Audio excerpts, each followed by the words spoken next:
China reveals the COVID-19 death toll in Wuhan, the country's hardest hit city, was much higher than first thought, but it rejects fresh accusations over its handling of the virus. President Donald Trump's plan to reopen America. We have the reaction of the states most vulnerable to the coronavirus. Keeping Qantas and Virgin domestic aircraft in the skies, the government's multi-million-dollar lifeline to help the regions. But can Virgin avoid voluntary administration? And escape to the country, the seasonal workers helping regional producers keep their operations going during the pandemic.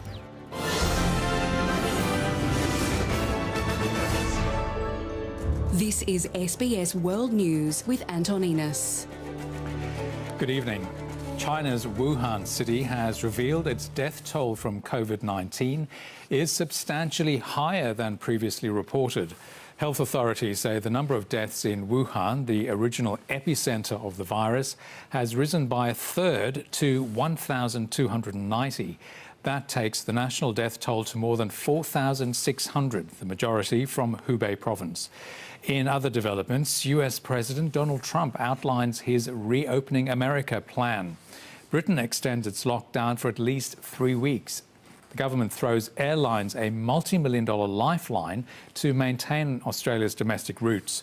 Globally, the number of confirmed cases continues to rise, and the death toll now exceeds 145,000, with 549,000 reported recoveries. There have been over 6,500 confirmed cases in Australia, with 57 new cases in the last 24 hours. The death toll has risen by 2, bringing the national deaths to 66. But first, China continues to reject criticism of its handling of the coronavirus as it reveals a massive increase in the Wuhan death toll.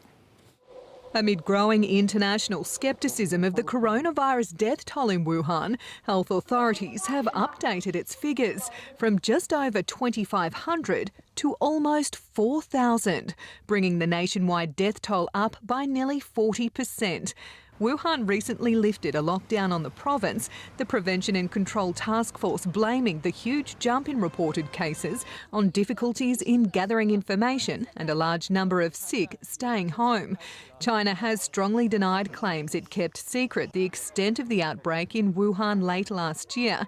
However, the international pressure for answers is intensifying.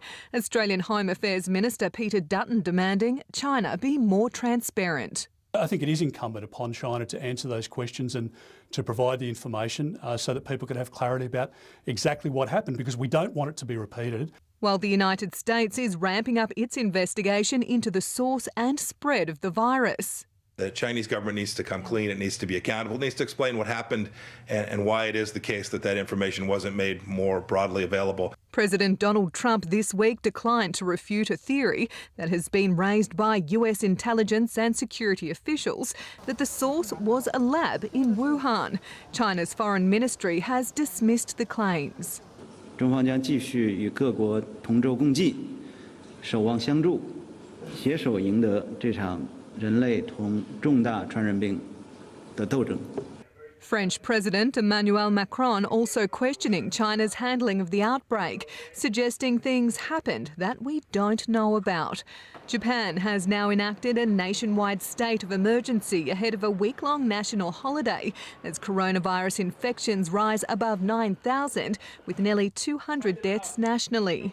今後ゴールデンウィークに向けて全ての都道府県において不要不急の帰省や旅行など都道府県をまたいで人が移動することをまん延防止の観点から絶対に避けるよう住民の方々に促していただくようお願いいたします。 The United Nations is issuing a plea for countries to protect children during the pandemic, with estimates up to 66 million could fall into extreme poverty this year as a result of the crisis. Polio vaccination campaigns have been suspended. Measles immunization campaigns have stopped in at least 23 countries. And as health services become overwhelmed, sick children are less able to access care. While the WHO, a UN body, has steered clear of any criticism of China over the virus, global pressure for more information and openness shows no sign of easing. Abby Dinham, SBS World News. Our correspondent Patrick Falk joins us now live from Beijing. Patrick, good evening. Why are these figures being revised? And what does it say generally about the data coming out of China? Well, look, China's put this down to medics being overwhelmed and there being a lack of testing capacity, particularly at the beginning of the outbreak. You have to remember that this is where the outbreak started. So, to an extent, China was dealing with the unknown, and authorities might argue that this is an example of it actually being open and transparent and trying to rectify some inaccuracies that are indeed there. And the figures are quite significant. You know, 1,300 might not sound like an awful lot in the grand scheme of things when you compare the death toll in countries like Italy or with the US. But if you put it in the context of China, you know, as we heard a moment ago, it raises the national total by around 40%, and it raises the Hubei total to by around 50%. So that is certainly quite substantial in many ways, and it will, of course, raise more questions about the data that's coming out of China. And a lot of China's critics will no doubt be saying, well, aha, you know, we've been saying that the data is inaccurate all along. But one thing that is really questionable, though, is why isn't there a universal method for calculating the data? We do know that China doesn't include, for instance, asymptomatic carriers in its overall tally, and that is perhaps a question for the WHO to answer, because I'm sure everyone would prefer to be reading off the same page and trying to understand these figures the same way as other nations are. And that is correspondent Patrick Falk in Beijing updating us on that dramatic change in the numbers out of China. US President Donald Trump has announced a three-phase plan for reopening the United States. The new federal guidelines put the onus on the states just days after Mr. Trump insisted he has total authority to direct America's reopening. More than 670,000 people have tested positive in the US. The death toll exceeds 33,000, with more than 4,500 people losing their lives in the last 24 hours. At the White House, President Trump embodying caution. We are not opening all at once, but one careful step at a time. Some states are not in the kind of trouble that others are in. No state as troubled as New York. The bad news is 2,000 people walked into a hospital yesterday for the first time with the disease. And the worst news is 600 people died yesterday from the disease. The White House task force suggesting the lifting of restrictions will be incremental. Light switch on and off is the exact opposite of what you see here, which is a gradual gradation. States should see a 2-week decline in confirmed cases and have a strong testing system before entering the first phase of reopening. In that stage, restaurants, places of worship and sports venues could operate with strict social distancing. No uptick in infections would give the go-ahead to enter phase 2, allowing non-essential travel. The administration's essential message: it's going to be up to the governors. We're going to work with them. We're going to help them. And governors coming under increasing pressure to lift stay-at-home orders. Protests in Texas, Kentucky, Minnesota and in Michigan. Its governor lamenting the lack of social distancing. The sad part is, though, that the more that they're out and about, the more likely they are to spread COVID-19 and the more likely we're going to have to take this posture. But fear of unemployment is on the rise. I am being harassed by bill collectors because I'm unable to pay my bills. 22 million Americans filed for unemployment in the past 4 weeks, more than 5.2 million added in the past 7 days. No money to pay rent or buy food or, the bills, and everything is really hard. New Yorkers queuing outside food banks is now commonplace. The city's budget also in tatters. Mayor de Blasio begging for federal assistance. How about bailing out the nation's largest city? How about bailing out the epicenter of this crisis where people have been suffering? The president envisages some states reopening for business as soon as May 1st, but that's not on the agenda for beleaguered New York. The state's stay-at-home order now extended until May 15. Prulawan, SBS World News. The United Kingdom's lockdown will last at least another 3 weeks, with the British government saying it doesn't want to risk a second wave of coronavirus and even more deaths. The UK has so far recorded over 13,000 deaths and at least 104,000 cases of COVID-19. SBS Europe correspondent Ben Lewis joins us now live from London. Ben, what is the likelihood of Britain's lockdown actually ending in 3 weeks' time? Well, Anton, good evening. Most in government believe that the lockdown will be extended yet again. The government says that a couple of conditions need to be met before it ends the lockdown. One is that the daily death toll needs to drop dramatically. The other is that the health service here needs to be able to cope with the number of new infections. And even when the lockdown is eased, it won't end all in one go. There's a chance it could be lifted region by region. London's streets will remain this quiet for a few more weeks yet. The decision to extend the lockdown was not a surprise. The government says the UK is at a delicate and dangerous stage in the fight against COVID-19. If we rush to relax the measures that we have in place, we would risk wasting all the sacrifices and all the progress that has been made. And that would risk a quick return to another lockdown with all the threat to life that a second peak of the virus would bring and all the economic damage that a second lockdown would carry. Another 861 people with the virus died in Britain's hospitals during the last 24 hours, taking the total past 13,000. The German government's decision to allow some small retailers to open from next week has been welcomed by traders, while school will resume in early May. But broader social distancing measures will remain in place much longer. Chancellor and trained scientist Angela Merkel explaining why restrictions can't be loosened further. Wir haben Modellbetrachtungen gemacht. Wir sind jetzt ungefähr bei diesem Reproduktionsfaktor 1, also einer steckt einen an. Schon wenn wir darauf kommen, dass jeder 1,1 Menschen ansteckt, dann sind wir im Oktober wieder an der Leistungsfähigkeit unseres Gesundheitssystems mit den angenommenen Intensivbetten. Greece has fared better during the pandemic than many other European nations, with just 102 deaths. But this weekend is Orthodox Easter, presenting the biggest challenge yet. Φέτος θα κάνουμε Πάσχα στο σπίτι με τους ανθρώπους που μένουμε μαζί, με μόνο μέλημά μας να σπάσουμε την αλυσίδα, τη μετάδοση της νόσου. Θα γιορτάσουμε όταν θα έχουμε βγει νικητές. Από αυτή τη μάχη θα γιορτάσουμε του χρόνου το Πάσχα όλοι μαζί, όπως προβλέπει η παράδοση και η θρησκεία μας. Italy is in the 6th week of a nationwide lockdown, a sudden spike in new cases causing concern. There's widespread anger among Italians at the European Union, upset at what they see as the bloc's slow response to the outbreak. They're demanding more help.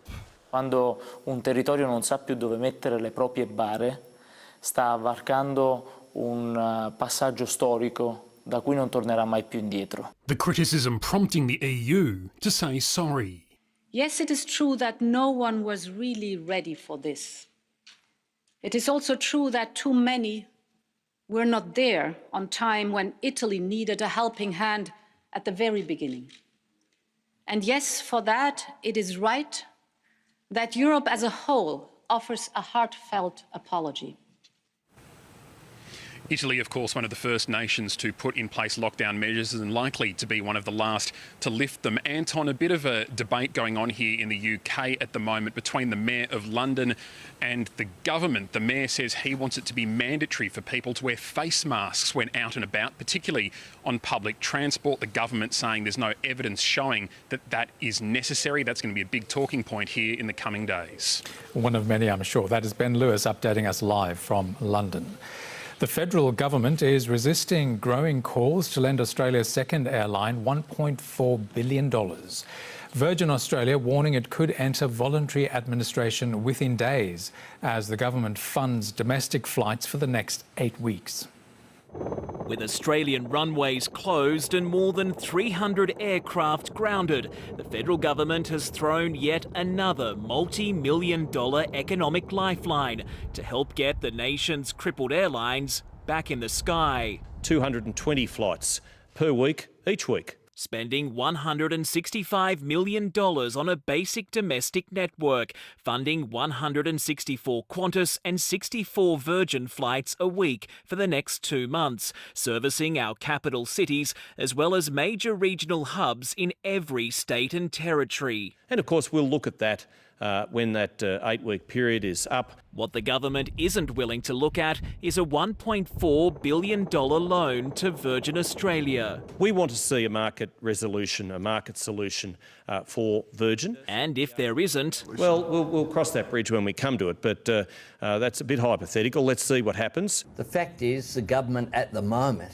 is sitting back and watching while 15,000 jobs are at risk.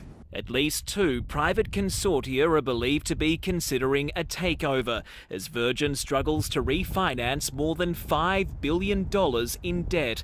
After making losses every year since 2013, its executives are now warning of voluntary administration within days. I'm aware that there are many market-based options that are currently being pursued, and I would wish those discussions every success.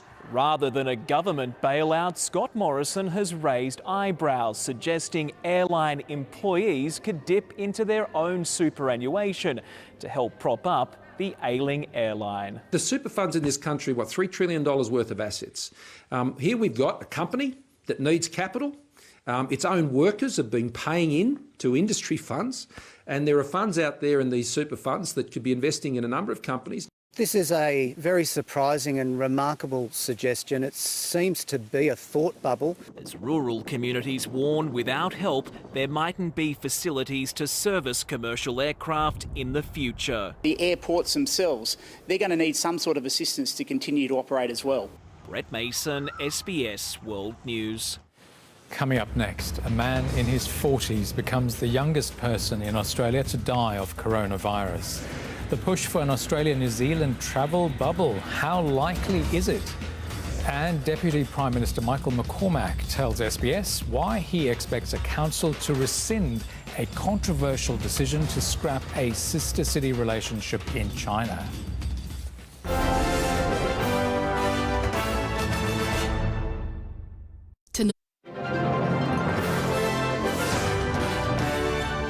The government continues to push its case for a new mobile phone tracing app as a key tool in the fight to contain the coronavirus. The Prime Minister, Scott Morrison, saying a case of an infected Tasmanian who lied about who they'd been in contact with is an example of why it is crucial. The number of fatalities in Australia today rose to 66 following the death of a 71-year-old man in Tasmania, while a Filipino crew member aged in his 40s from the Artania cruise ship has died in a Perth hospital, becoming the youngest to die in Australia. Construction of the country's first dedicated coronavirus testing centre now underway in Sydney.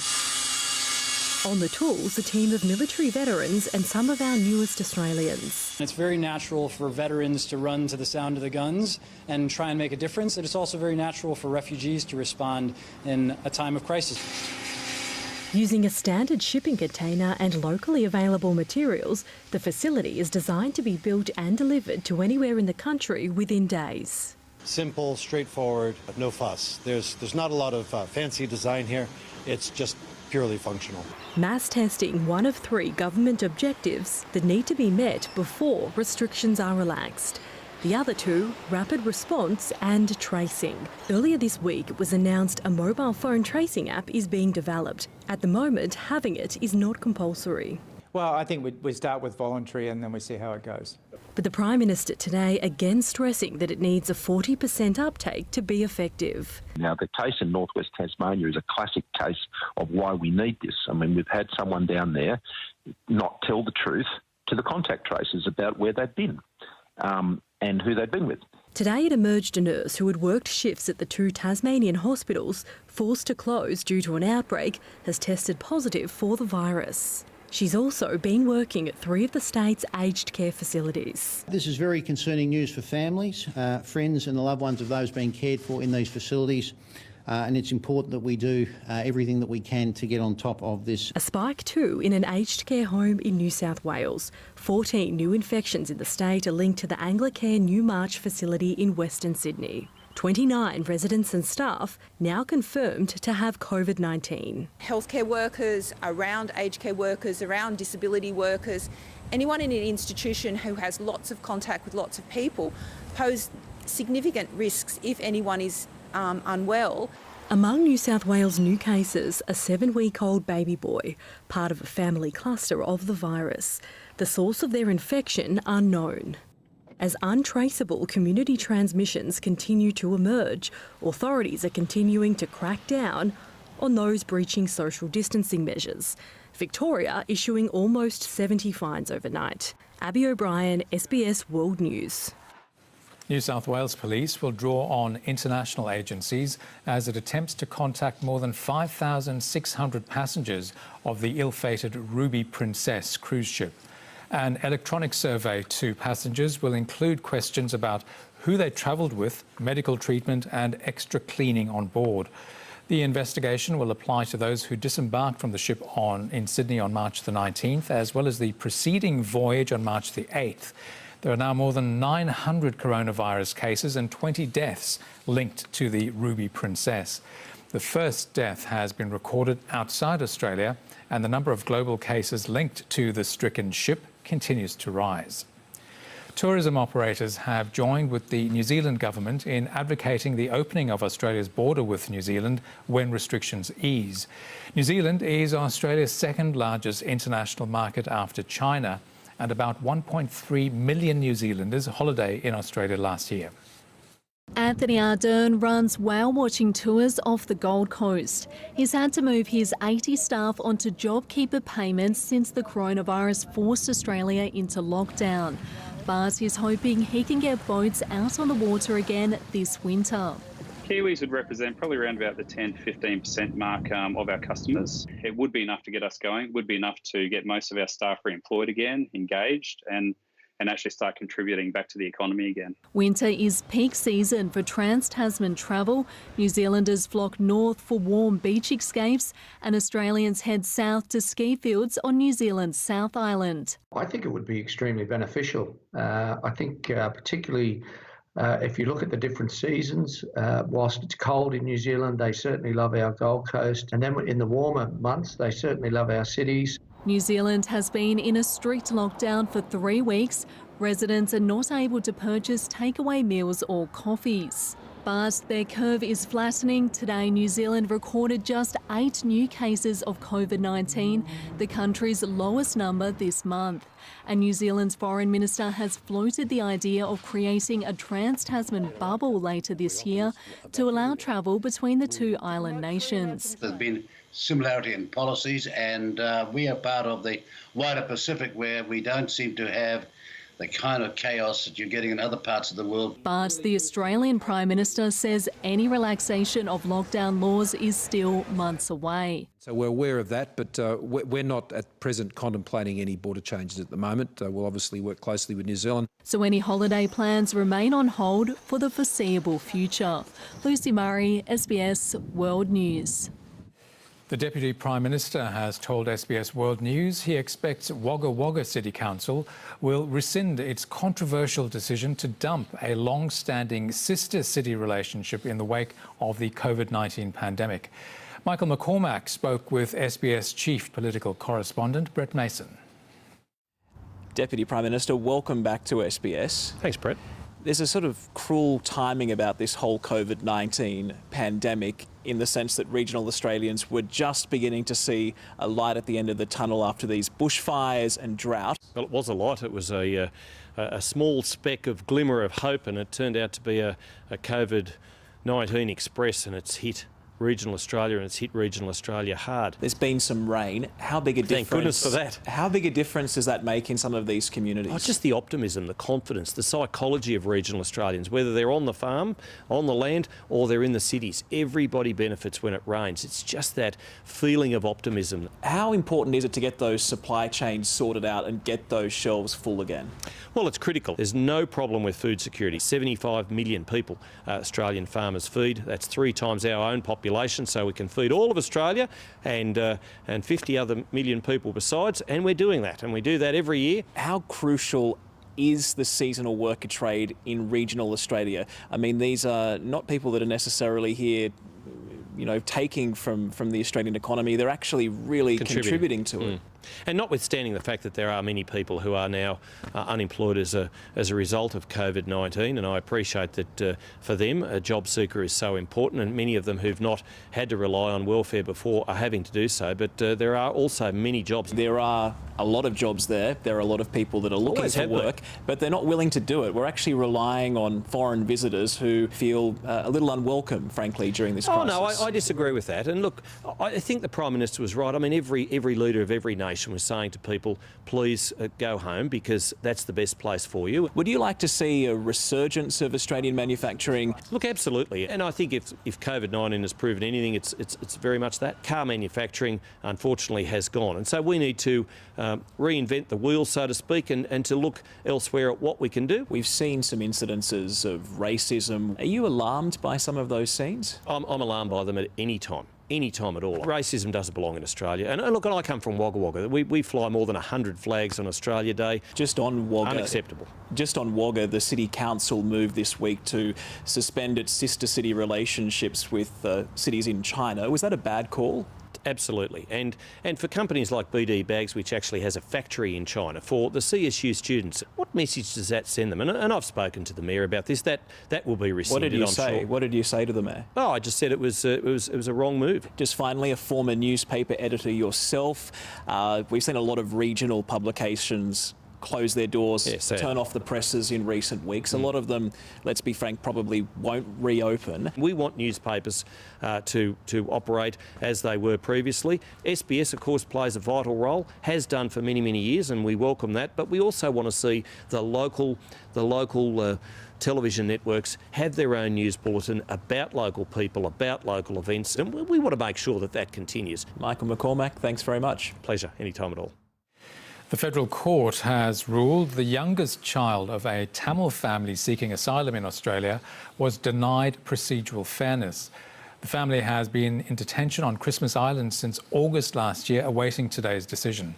That decision has prompted fresh calls for the Immigration Minister to allow the family back into the community.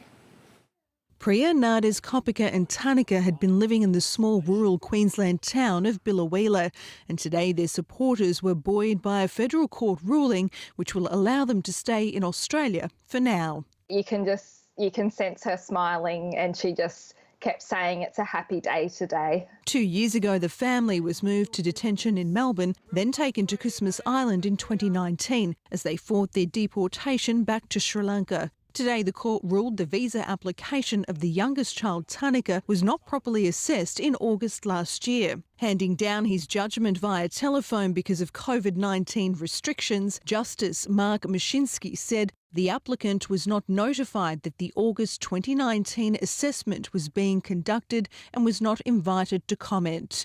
The departmental officer who carried out the assessment failed to observe the requirements of procedural fairness. It's a really positive result.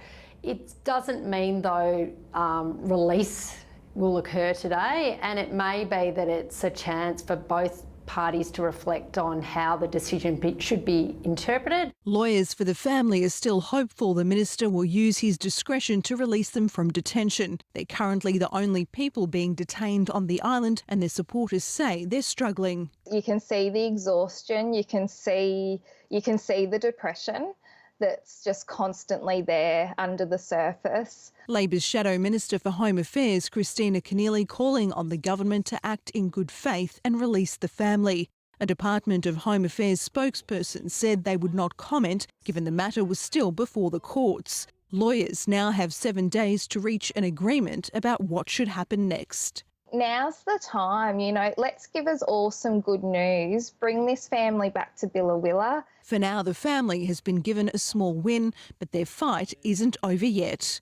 Gloria Kleisch, SBS World News. China's economy has contracted for the first time since records began in 1992. SBS finance editor Ricardo Gonçalves joins us in the studio now, and the pandemic has put the brakes on the world's second largest economy, Ricardo. Anton, the brakes and then into reverse. Many economists expected Chinese GDP to fall by around 6% as the health crisis forced the closures of factories and businesses earlier this year, but the pullback was worse than expected.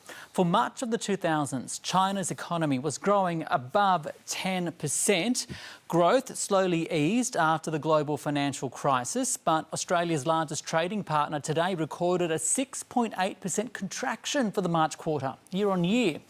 But remember, GDP data is backward-looking and economists are already seeing green shoots as parts of the economy reopen. Well, the key thing is that China is on some sort of recovery path and it's being led by industrial production in the manufacturing industry. We're also expecting to see that China's going to continue to pull the levers to support infrastructure investment, which is pretty important for Australia because we sell them a lot of iron ore and coal, and demand for that has held up pretty well. ANZ says China's economic slowdown has passed its worst, with a V-shaped rebound expected by 2021. Still, it will take many small businesses in China a long time to recover, if at all. Empty chairs and empty tables. This Beijing restaurant once served 200 customers every day, but because of the coronavirus pandemic, it's now struggling to survive. Owner Zhou Tao was forced to close the US-themed diner for almost 3 months. There is no cash flow if we aren't open, and cash flow is the most important thing for a restaurant. We are still paying for the rent and staff wages, plus their accommodation in Beijing. We've taken a really big hit. Small and medium-sized enterprises have been worst hit by the health crisis. Local COVID-19 infections have eased in China, and life is slowly returning to normal. But many businesses have been forced to close for good. This restaurant strip was once bustling with customers, but since the beginning of February, it's been quiet. Foreign business owners are also suffering. They're requesting more financial support and an end to the ban on foreigners entering the country. We need really some strong measure in the short term. It's really urgent. It's a matter of life or survival for this company, so action should be taken immediately. Some retailers are turning to vlogging or live streaming to sell products. But for many, such efforts to adapt to the outbreak won't be enough. And analysts don't expect the world's second largest economy to bounce back before 2021. Right now, the biggest challenge Chinese authorities face is actually to stabilize unemployment because there is a weak demand from domestic market and also foreign market. More than 20 million people nationwide are expected to lose their jobs by the end of the year. Zhou says all he can do is wait for economic stimulus measures, for a coronavirus vaccine, and for more customers, who are for now few and far between.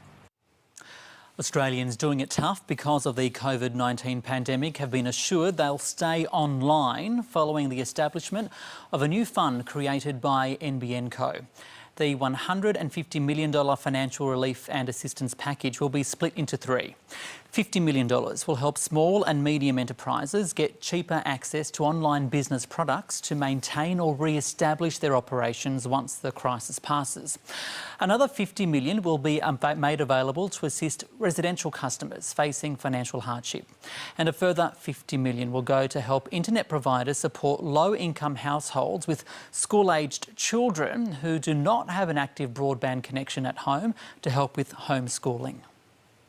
The way it's actually going to work is that we've been talking with state and federal education departments and indeed with representatives from independent schools to work through with them how they can determine which families qualify for this.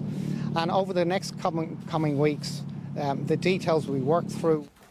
For everyone else, NBN Co says people should check to see if they're on the best plan with appropriate speeds, given work from home can change upload data demands, and to make sure that your Wi-Fi router is in a central location at home to deliver the best performance.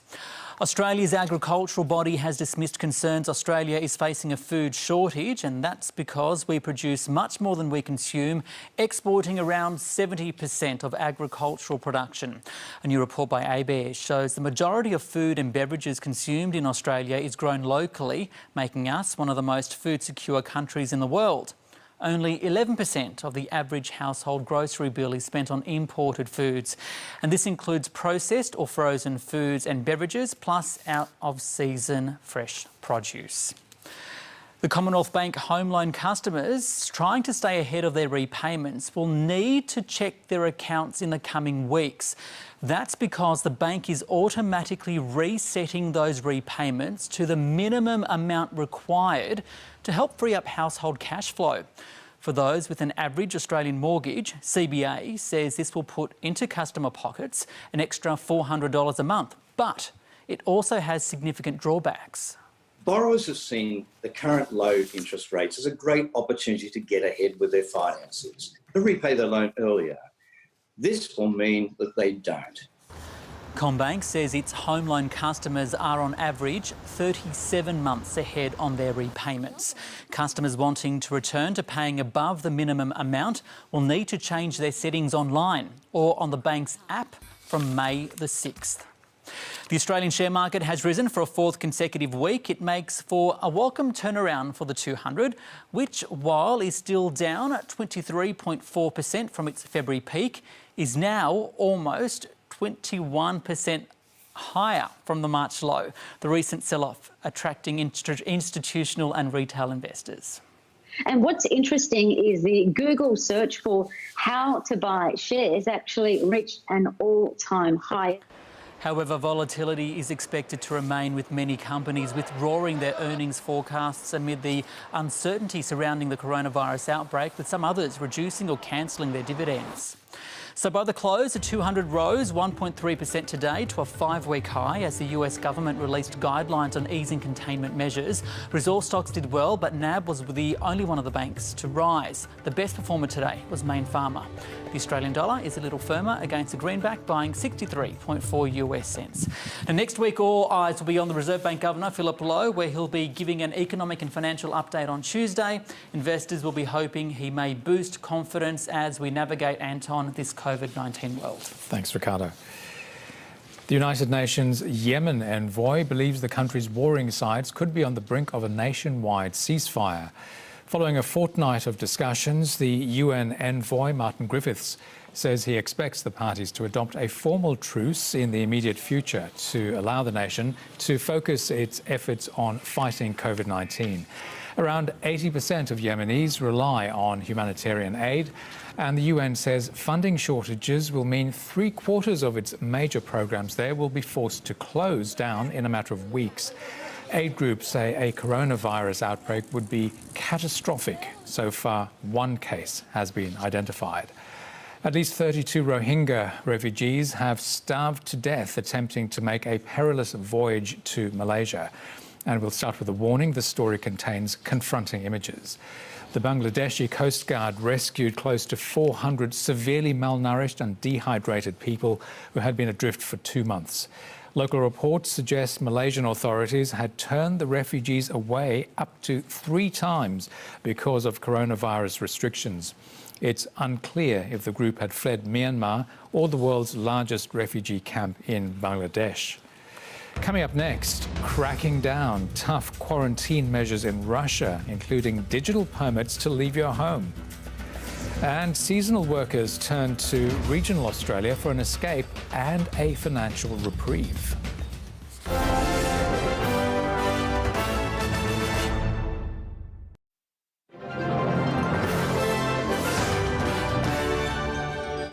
Convicted Australian drug smuggler Cassie Sainsbury has been released from a Colombian prison less than 3 years into her 6-year sentence. The South Australian was jailed for attempting to smuggle 5.8 kilograms of cocaine out of the country. Colombia's president ordered the humanitarian release of more than 4,000 prisoners to house arrest to prevent the spread of the coronavirus. As part of her parole condition, Sainsbury must reportedly remain in Colombia for another 27 months. Everything that I've been through in prison, everything that I learned, I wouldn't change it because it's made me a stronger person. It's made me who I am today. As cases of COVID-19 begin to surge in Russia, President Vladimir Putin has postponed the 75th commemoration of the country's victory over Nazi Germany next month. Social distancing measures have also been imposed, and that's led to complaints of heavy-handed tactics by police. Although President Putin initially said the outbreak in Russia was extremely small, the country has since recorded almost 28,000 infections and 232 deaths. It was a bright, cold day in April, but the clocks have not struck 13 in Moscow. Russia's attempts at controlling coronavirus through Orwellian Big Brother surveillance have been beset by problems. Huge traffic jams block the streets as police manually check the digital travel passes that since yesterday Muscovites have been obliged to download. It can take a while.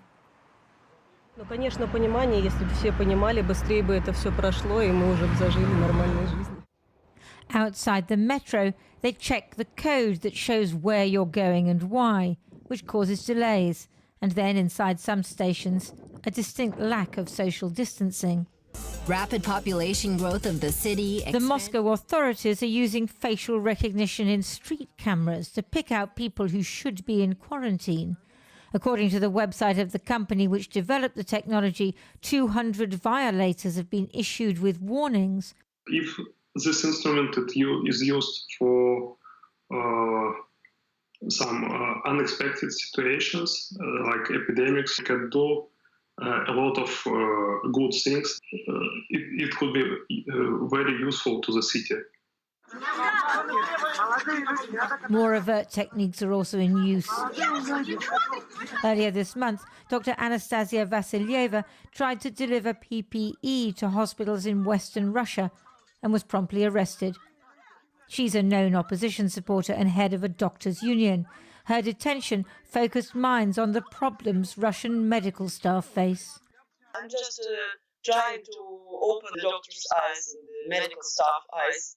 And I'm trying to explain them that they should not be quiet and they should speak about absence of protection, absence of equipment, and that they should not die with silence.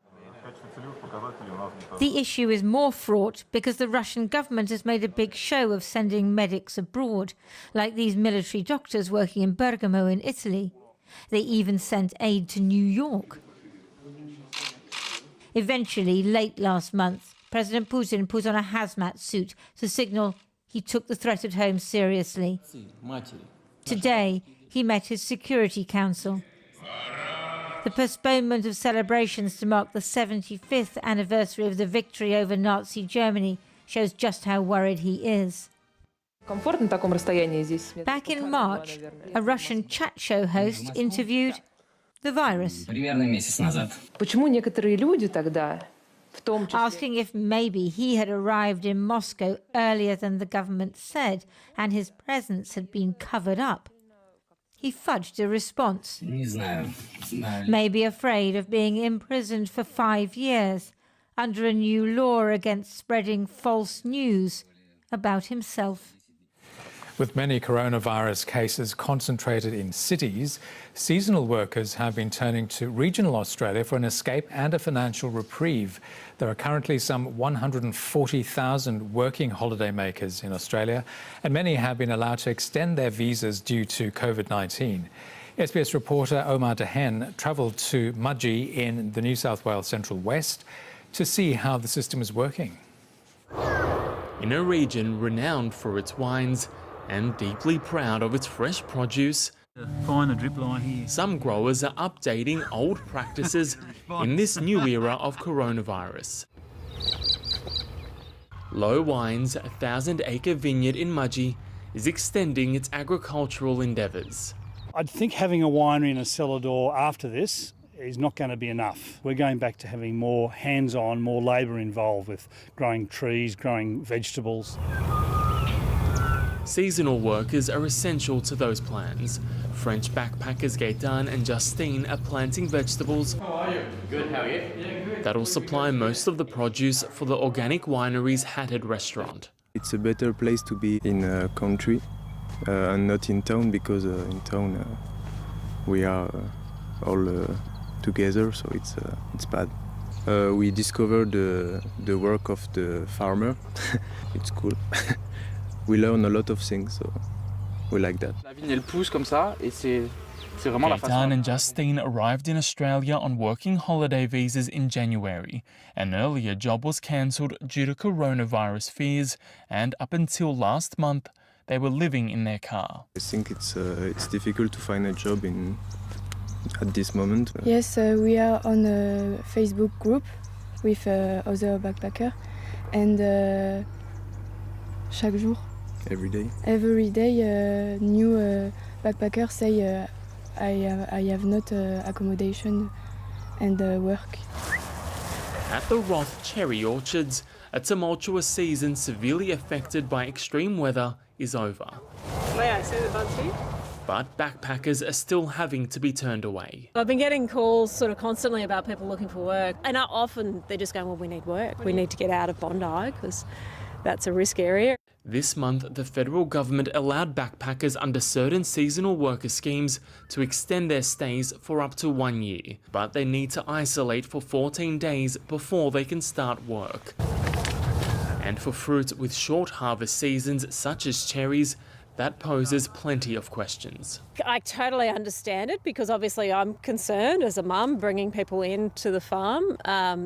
But in other ways, if we only can offer them sort of a few weeks' work, will they come and isolate for 2 weeks first, and where will they isolate? It's difficult for them to get here, so that's certainly impacting the availability of those people. One solution being touted is the possibility for some seasonal workers to be able to self-isolate on the farms they're being employed by. Now, it comes with risks, but if done safely and properly, it could have the double benefit of giving workers an income faster and businesses much needed labour. There's a few little things that we'd have to deal with. Obviously, they'd have to be in like dongers, you know, those big office blocks that you've crane on and off. I support it. I think it's a very good solution. We have so much land, so much opportunity, and we have the work. In the meantime, some farmers are calling for COVID testing to be fast-tracked, specifically for seasonal workers. In Mudgee, New South Wales, Omar Dehen, SBS World News. In AFL news, Western Bulldogs vice-captain Lockie Hunter was allegedly involved in a drink-driving incident last night. His licence was suspended for 12 months and the 25-year-old was issued with a $1,600 fine for breaking social distancing guidelines. He is alleged to have hit 4 parked cars in Melbourne before leaving the scene with a teammate. Hunter was later breath tested at more than twice the legal limit. It's expected he'll be charged with drink driving and other traffic offences. The Australian Olympic Committee has confirmed it'll send 15 shooters to next year's Tokyo Olympics. They include Dan Repakoli, who's set to appear at his 5th Games, while Dina Aspandiarova is in line for her 4th. 7 shooters will make their Olympic debuts, including women's trap shooter Penny Smith. Coming up, the weather and royal support for frontline medical workers and the mental health challenges they face.